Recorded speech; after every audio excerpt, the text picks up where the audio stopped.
IT రంగం, pharma రంగం విస్తరిస్తుందని ఆనాడు ఎంతో విద్యుత్ కొరత ఉన్న ఈ జంట నగరాలకు నిరంతరాయ విద్యుత్తును ఆనాడు అందించడం వల్ల విప్రో, మైక్రోసాఫ్ట్, ఇన్ఫోసిస్ లాంటి, గూగుల్ లాంటి సంస్థలు, పెద్ద పెద్ద ఐటీ రంగంలో దిగ్గజాలైన సంస్థలు ఈ నగరానికి తరలి రావడం జరిగింది. ఫార్మాలో చెప్పవలసిన అవసరమే లేదు. ప్రపంచానికే ఆదర్శంగా నిలబడే ఫార్మా రంగాన్ని ఆనాడు ప్రోత్సహించడం వల్లనే ఈనాడు భారతదేశం ఉత్పత్తి చేస్తున్న బల్క్ డ్రగ్స్లో 40% మన నగరం నుంచే ఉత్పత్తి జరుగుతుంది. మొన్న జరిగిన కోవిడ్ ఉపద్రవంలో 4 కోవిడ్ వ్యాక్సిన్స్ వస్తే 3 కోవిడ్ వ్యాక్సిన్స్ మన నగరం నుంచే ఉత్పత్తి చేయడం జరిగింది. నిన్నగాక మన ఎలిలిలి అని ప్రపంచ దిగ్గజ సంస్థ $1 బిలియన్ ఇన్వెస్ట్మెంట్ చేసి ప్రపంచానికి మొత్తం వాళ్ళు సరఫరా చేసే మందులను ఇక్కడనే ఉత్పత్తి చేసి ఇక్కడి నుంచే ప్రపంచానికి అందిస్తామని చెప్పి ఈరోజు మొదటి విడతగా $1 బిలియన్ ఇన్వెస్ట్మెంట్కి ఈరోజు మన నగరానికి తరలి రావడం జరిగింది.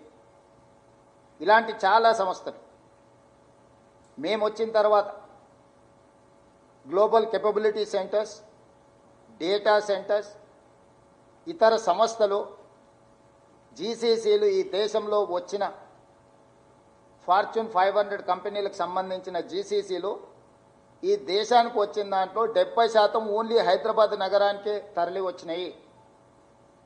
అందులో అమెరికన్ ఎయిర్లైన్స్ కావచ్చు, మెక్డొనాల్డ్స్ కావచ్చు, వాన్గార్డ్ కావచ్చు, లేకపోతే కాగ్నిజెంట్ కావచ్చు, ఇట్లా నేను చెప్పుకుంటూ వెళ్తే ప్రపంచాన్నే శాసించగలిగే సంస్థలన్నీ కూడా ఈరోజు హైదరాబాద్ నగరంలో గ్లోబల్ కేపబిలిటీ సెంటర్స్ని ఇక్కడ ప్రారంభించి ప్రపంచానికి అవసరమైన మానవ మేధస్సును మన నగరం నుంచే మనం అందిస్తున్నాము. ఇవాళ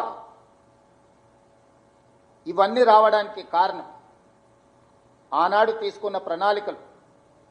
నేదురుమల్లి జనార్దన్ రెడ్డి గారు ఉన్నప్పుడు పునాది రాయి వేసిన హైటెక్ సిటీ,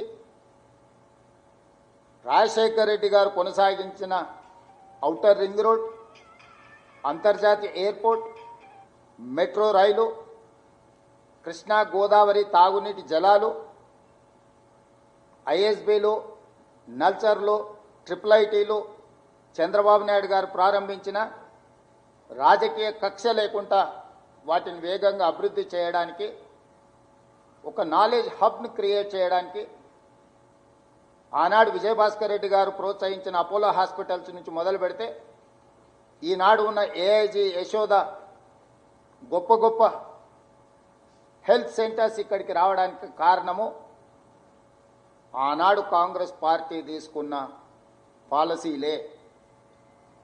ఇవన్నీ కూడా తెలంగాణ గ్రోత్ ఇంజన్ కింద మారినాయి. ఎందుకు ఆంధ్రప్రదేశ్ విడిపోయినప్పుడు ఆంధ్రప్రదేశ్కు సంబంధించిన ప్రజాప్రతినిధులు హైదరాబాద్ నగరంలో మాకు వాటా కావాల్సిందే, మేము ఇక్కడనే ఉంటాం, ఇక్కడనే తిష్ట వేస్తామని అడగడానికి ప్రధానమైన కారణము అంతర్జాతీయ స్థాయి ప్రమాణాలతో ఆ 10 సంవత్సరాలు కాంగ్రెస్ పార్టీ అభివృద్ధి చేయడమే. అంతర్జాతీయ ఎయిర్పోర్ట్ కావచ్చు, ఔటర్ రింగ్ రోడ్ కావచ్చు, హైటెక్ సిటీ కావచ్చు, ఐటీ ఫార్మా కంపెనీలు కావచ్చు, పేరెన్నికగండిన విద్యా సంస్థలు కావచ్చు, మెట్రో రైలు కావచ్చు, తాగునీటి సమస్య కావచ్చు, నిరంతరాయంగా విద్యుత్తు సరఫరా కావచ్చు. దాదాపుగా ప్రతి సంవత్సరం 1,10,000 మంది ఇంజనీరింగ్ విద్యార్థులను అందించడం వల్ల, ఈ సంస్థలలో పనిచేయడానికి అవసరమైన నైపుణ్యాన్ని అందించడం వల్ల ఉమ్మడి రాష్ట్రంలో అత్యధికంగా ఆదాయం హైదరాబాద్ నగరం అందించడం వల్ల ఈనాడు తెలంగాణ రాష్ట్రానికి నడపడానికి అవసరమైన ఇంధనం 65% ఈ జంట నగరాల నుంచే వస్తుంది.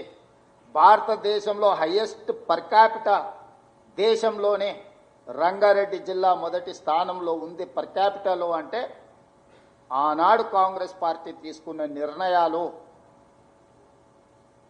అభివృద్ధి కార్యక్రమాలు కాదు, సంక్షేమం, ఆరోగ్యశ్రీ కావచ్చు, రైతు రుణమాఫీ కావచ్చు, సాగునీటి ప్రాజెక్టులు కావచ్చు, ఇట్లాంటి ఏ ప్రాజెక్టులు తీసుకున్నా, ఉచిత కరెంటు కావచ్చు, ప్రతి పథకాన్ని పకడ్బందీగా ఇందిరమ్మ ఇండ్లు స్కై ఇస్ ద లిమిట్, దళితులకు, గిరిజనులకు, ఆదివాసీలకు 25 లక్షల ఎకరాల అసైన్మెంట్ భూములు, 10 లక్షల ఎకరాల పోడు భూముల పట్టాలు, 2006 అటవీ హక్కుల చట్టాన్ని తీసుకొచ్చి భూమి కోసం, భుక్తి కోసం, విముక్తి కోసం కొట్లాడుతున్న ఆదివాసీలకు భూ యజమానులను చేసి నిజాం సర్కార్ మీద తిరగబడ్డ ఆనాటి రాజుల మీద రాజ్యాల మీద పోరాటం జరిగిన సర్దార్ సర్వాయి పాపన్న నుంచి మొదలు పెడితే చాకలి ఐలమ్మ వరకు జరిగిన పోరాటాలన్నీ కూడా భూ పోరాటాలే, సాయుధ రైతాంగ పోరాటాలే.